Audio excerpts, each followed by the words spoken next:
নমস্কার ভক্ত দর্শক শ্রোতাবৃন্দ, নতুন বছরের শুভ লগ্নে শ্রীধাম বৃন্দাবন থেকে আবারও একবার আপনাদের সকলকে স্বাগত জানায় আমাদের এই বিশেষ উপস্থাপনায়। আজকের চকচকে আধুনিক পৃথিবীতে আমাদের হাতে সব আছে, নেই শুধু এক মুঠো শান্তি। বড় বড় অট্টালিকা, নামি দামি গাড়ি আর বিলাসিতার উপাদানে আমাদের চারপাশ পরিপাটি করে সাজানো, কিন্তু আয়নার সামনে দাঁড়ালে আমরা এক বিষণ্ণ, ক্লান্ত আর অশান্ত মুখ দেখতে পাই। কেন এই উৎকণ্ঠা, কেন এই অবসাদ আর অকারণ ভয়? আমরা কারণ খুঁজি বাইরে, কিন্তু বৃন্দাবনের পরম পূজ্য সন্ত প্রেমানন্দ মহারাজজি আমাদের চোখে আঙুল দিয়ে দেখিয়ে দিচ্ছেন যে এই অবসাদ ও উৎকণ্ঠার উৎস বাইরে নয়, বরং লুকিয়ে আছে আমাদের চরিত্রের গভীরে। আজকের এই আলোচনা নিছক একটি আলোচনা নয়, এটি আত্মার আর্তনাদ শোনার এবং নিজেকে সংশোধনের এক ঐশ্বরিক আহ্বান। চলুন মহারাজজির এই অমৃত বাণী শেষ পর্যন্ত মনোযোগ সহকারে শুনি। আপনারা দেখছেন বাংলা ভক্তিমূলক চ্যানেল কৃষ্ণ দর্শন।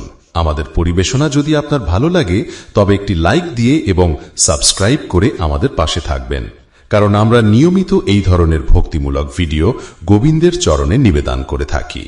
আর হ্যাঁ, ভিডিও সংক্রান্ত আপনার যে কোনো মতামত আমাদের জানাতে ভুলবেন না। মহারাজজি, আজকাল মানুষ শারীরিক রোগের চেয়ে মানসিক রোগে বেশি আক্রান্ত। অধিকাংশ মানুষ মানসিক উত্তেজনা, অবসাদ আর হিংসায় ভুগছে। এর প্রধান কারণ হল ভ্রষ্ট আচরণ। আমি খুব পরিষ্কার করে বলছি, এর মূল কারণ হল ভ্রষ্ট আচরণ। মনের ভেতরে ভোগবিলাসের চিন্তা করে যে ভুল আচরণ করা হচ্ছে, তার ফলেই আজ এই দশা। আপনারা কিছু মনে করবেন না, আজকাল যে সময় চলছে, আমি বহুবার এই বিষয়ে বলেছি, এই যে গার্লফ্রেন্ড বয়ফ্রেন্ড সংস্কৃতি চলছে না, এটা হলো মহাবিষ। স্বামী সমর্থ হওয়া সত্ত্বেও স্ত্রী অন্য পুরুষের প্রতি আসক্ত হচ্ছে, আবার স্ত্রী সুন্দরী ও সুস্বভাবের হওয়া সত্ত্বেও স্বামী অন্য মহিলার কাছে যাচ্ছে। এসব কি? এখন এই যে ভ্রষ্ট আচরণ শুরু হয়েছে, boyfriend girlfriend live in relationship, এগুলো মানুষের চিন্তাধারাকে ধ্বংস করে দিচ্ছে। সমাজে যে নোংরামি ছড়াচ্ছে, তাতে ওপর থেকে মানুষকে খুব পরিষ্কার দেখালেও ভেতর থেকে তারা একেবারেই অপবিত্র এবং আচরণহীন। কেন নিজের স্বামীকে ভালোবেসে নিজের বাসনাকে শান্ত করে একটি সুন্দর ও মজবুত পরিবার গড়ে তোলা যায় না? কত সুন্দর সেই গৃহস্থ জীবন হবে, আর তাদের থেকে যে সন্তান জন্মাবে তারা হবে সুশিক্ষিত, ধর্মপ্রাণ ও দেশপ্রেমিক। কি সুন্দর এক পরিবার প্রস্ফুটিত হবে। কিন্তু এখনই নরক যন্ত্রণার গতি ঢুকে গেছে। এর জন্য টাকা চাই, আর তার জন্য যত খুশি অধর্ম করতে হোক না কেন। তাই আমি এক কথায় বলছি, আচরণ ভ্রষ্ট হওয়াই হলো সব রোগের, সব পতনের আর অবসাদের মূল কারণ। আপনারা নিজেদের ভেতরে তাকিয়ে দেখুন, আপনাদের মধ্যে কতজন আচরণে পবিত্র। দেখুন, আমরা সবাই ঘরের লোক। আমি কাউকে দোষ দিচ্ছি না, আমি সম্মিলিতভাবে বলছি, যে যতটা আচরণে পবিত্র, তার হৃদয় ততটাই শান্ত হবে, সে ততটাই বিচারশীল হবে এবং তার সিদ্ধান্ত নেওয়ার ক্ষমতা বা বুদ্ধি ততটাই প্রখর হবে। আর যে যতটা ভ্রষ্ট হবে, তার মধ্যে ততটাই নাস্তিকতা, উৎসাহহীনতা এবং কুচিন্তা দানা বাঁধবে। আর তা থেকেই সমস্ত ভণ্ডামি আর নাটকের জন্ম হবে। কারণ পাপবন্তকর সহজ সুভাও ভজনু মোর তেহি ভাবনা কাউ, যৌ পায় দুষ্ট হৃদয় সই হই, মোরে সন্মুখ আব কি সই। সে সামনে এসেও বিমুখ থাকবে, তাই আচরণ সামলানোর খুব প্রয়োজন। চারদিকে প্রচুর দুর্নীতি বাড়ছে, যা আমাদের নতুন প্রজন্মকে ভেতর থেকে ফোকলা করে দিচ্ছে।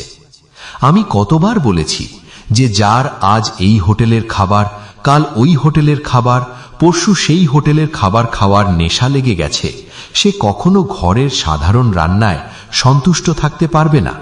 তার জিভে বিভিন্ন হোটেলের খাবারের স্বাদ লেগে গেছে। ঠিক তেমনি আজ এই বয়ফ্রেন্ডের সাথে ব্রেকআপ, কাল ওই বয়ফ্রেন্ডের সাথে ব্রেকআপ, পরশু সেই গার্লফ্রেন্ডের সাথে ব্রেকআপ। এভাবে কি এরা স্বামী স্ত্রী হিসেবে আজীবন সংসার করতে পারবে? এদের জীবন কি কোনো সীমার মধ্যে থাকবে? যদি তা না হয়, তবে আপনারাই বিচার করে দেখুন।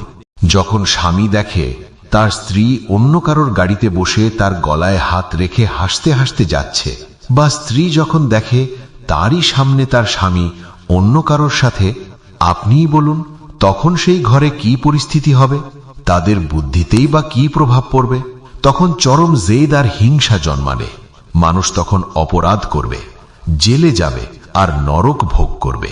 তাই এক কথায় বলছি, আমাদের মানসিক স্তর নিচে নেমে যাওয়ার প্রধান কারণ হল ভ্রষ্ট আচরণ। আপনি মানুন বা না মানুন, ভ্রষ্ট আচরণের মধ্যে নেশা করা, অধর্মের পথে টাকা নেওয়া এবং পরস্ত্রী বা পরপুরুষের সাথে সহবাস করা, এ সবই অন্তর্ভুক্ত। যদি ভ্রষ্ট আচরণ শুধরে নেওয়া যায়, তবে এখনই আনন্দ ফিরে আসবে। মনে রাখবেন, যখন আমাদের পাপের দণ্ড ভোগ করতে হয়, তখন আমাদের বুদ্ধি নেতিবাচক হয়ে যায়। খারাপ সময় আসার আগে বুদ্ধি বদলে যায়। যাকো বিধি দারুণ দুঃখ দেহি, তাকি মতি পাহিলে হার নেহি। বুদ্ধি বিপরীত হয়ে যাওয়া, নেতিবাচক হওয়া, অতিরিক্ত চিন্তা বেড়ে যাওয়া, এগুলোই মানুষকে অবসাদের দিকে ঠেলে দেয়, কারণ এটি পাপের ফল। যদি আপনি ভজন করেন, নাম জপ করেন, সৎসঙ্গ করেন, তবে আপনি এই ব্যর্থ চিন্তা বা ওভার থিঙ্কিং থেকে বেরিয়ে আসতে পারবেন। আপনি নেতিবাচকতাকে ইতিবাচকতায় বদলে দিতে পারবেন। আপনার আচরণ যদি সঠিক হয়, তবে আপনি পুরো পরিবারকে সামলাতে পারবেন।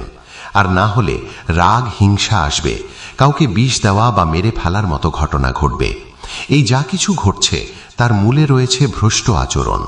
এই শব্দটি যদি শুধরে নেওয়া যায়, তবে আমাদের মানসিক, শারীরিক এবং সামাজিক সব সমস্যার সমাধান হয়ে যাবে। আমাদের আচরণ শুধরানো খুব দরকার। এখন কেউ বাধা দিলে বলা হয়, আমি সাবালিকা, আমি তোমাকে পছন্দ করি না, আমি ডিভোর্স দেব, আমাকে কেউ আটকাতে পারবে না। এটা কি সভ্যতা? এটা কি পবিত্রতা? মনে রাখবেন, যে লোকটা কেবল আপনার শরীরের লালসার জন্য আপনার স্বামীর সাথে আপনার শত্রুতা করাচ্ছে, সে কখনো আপনার জীবনসঙ্গী হতে পারে না। সে কেবল আপনাকে ব্যবহার করছে। যে আপনার হাত ধরে অগ্নিসাক্ষী করে বিয়ে করেছিল, সেই ছিল প্রকৃত জীবনসঙ্গী। যে এখন আপনাকে ভোগ করছে, সে সময় এলে আপনাকেও সেভাবেই ছুঁড়ে ফেলে দেবে, যেমনটা আপনি আপনার স্বামীকে ছেড়েছেন। তখন আপনার কি অবস্থা হবে বিচার করে দেখুন। যেমন কর্ম করবেন, তেমন তাই আপনার কাছে ফিরে আসবে। এক বুড়ি মাকে তার পুত্রবধূ মাটির পাত্রে খাবার খেতে দিত।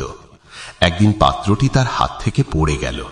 তখন মহিলার 10 বছরের ছেলে বলল, মা সাবধানে, এটা যেন না ভাঙে। মা জিজ্ঞেস করল, কেন? ছেলেটি বলল, তুমি যখন বুড়ি হবে, তখন আমাকেও তো এটাতেই তোমাকে খেতে দিতে হবে। তাই আপনি যা দিচ্ছেন তা কারো না কারো মাথায় গেঁথে যাচ্ছে, এবং সেই কর্মের হিসেব আপনাকে দিতেই হবে। এজন্য আমার মনে হয়, ভুল আচরণ, পাপাচার, অধর্মাচার ত্যাগ করলেই আমরা সুখী হতে পারব। এই কারণেই আধ্যাত্মিকতা। তাই আমি বলি, নাম জপ করুন, সৎসঙ্গ শুনুন, আপনাদের মঙ্গল হবে। দেখুন, আধ্যাত্মিকতা কেবল আপনাদের মঙ্গলের জন্য, এটি কোনো ব্যবসা নয়। আমি আপনাদের থেকে কিছু নিচ্ছি না, বরং নিজের জীবনের আধ্যাত্মিক উপার্জন আপনাদের দিচ্ছি। এতটা বুদ্ধি নিশ্চয়ই আপনাদের মাথায় আছে যে নিঃস্বার্থভাবে যদি আধ্যাত্মিক চর্চা আপনি শুনতে পান এবং আপনি তা গ্রহণ করেন, আপনার পরম কল্যাণ হবে। তবে বিনা পয়সায় পাওয়া জিনিসের আজ কদর নেই। যদি এই একান্তিক আলোচনার জন্য 51,000 টাকা ফি রাখা হতো, তবে লোকে খুব মন দিয়ে শুনত। কিন্তু মনে রাখবেন, আধ্যাত্মিকতা কখনো বিক্রি হয় না, আর যা বিক্রি হয় তা আধ্যাত্মিকতা নয়। এটি ভগবানের স্বরূপ। এটি গ্রহণ করলে আপনার মঙ্গল হবে।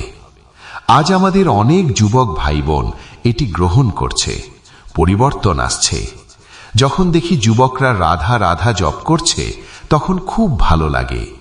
এই প্রজন্ম যদি শুধরে যায়, তবে দেশ শুধরে যাবে, কারণ এরাই দেশের ভবিষ্যৎ। অধর্ম করলে মানুষের সহ্য শক্তি কমে যায়, বৌদ্ধিক ক্ষমতা কমে যায়। যখন আমাদের নতুন প্রজন্ম বলে যে তারা নেশা ছেড়ে দিয়েছে, খারাপ আচরণ ছেড়ে দিয়েছে, তখন আমার খুব আনন্দ হয়। আমাকে ধন্যবাদ দেওয়ার প্রয়োজন নেই। আপনারা সঠিক পথে চললেই আমার বলা সার্থক হবে, আমার জীবন ধন্য হবে। আপনাদের মঙ্গল হোক, আপনারা সুখী হন এবং সদাচারী হয়ে উঠুন। মহারাজজির এই বাণী যেন আমাদের জীবনের এক আয়না। আমরা যাকে আধুনিকতা বলে ভুল করছি, তা আসলে আমাদের বিনাশের পথ। মনের শান্তি কোনো দামি ওষুধে বা বিদেশ ভ্রমণে নেই, তা আছে নিজের চরিত্রের পবিত্রতায় এবং ভগবানের চরণে। আসুন আজ থেকেই আমরা অঙ্গীকার করি, আমরা আমাদের আচরণ শুদ্ধ করব, পরিবারের প্রতি অনুগত থাকব এবং প্রতিদিন অন্তত কিছুটা সময় নাম জপ ও সৎসঙ্গে ব্যয় করব। মনে রাখবেন, আজকের ছোট্ট একটি পরিবর্তন আগামী প্রজন্মের জন্য এক সুন্দর ও শান্তিময় পৃথিবী উপহার দিতে পারে। মহারাজজির আশীর্বাদ আমাদের প্রত্যেকের উপর বর্ষিত হোক। নতুন বছরে ভালো থাকবেন। রাধা রাধা।